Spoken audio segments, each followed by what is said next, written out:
Hi అండి అందరికీ. కొంతమంది వెజ్ తినే వాళ్ళు ఉంటారు, కొంతమంది నాన్ వెజ్ తినే వాళ్ళు ఉంటారు. కానీ మాలాగా రెండు కలిపి తినే వాళ్ళు ఉంటారా? ఉంటే కామెంట్ చేయండి. ఈరోజు లంచ్కి బీరకాయ చికెన్ చేసుకున్నాము. ఒక కడాయిలో ఆయిల్ పోసుకొని ఆనియన్స్, పచ్చిమిర్చి వేసుకోవాలి.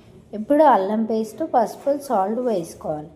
వాష్ చేసిన చికెన్ వేసుకోవాలి. ఇప్పుడు కారం, గరం మసాలా పౌడర్, ధనియాల పౌడర్ అన్నీ ఒక్కొక్క స్పూన్ వేసుకోవాలి.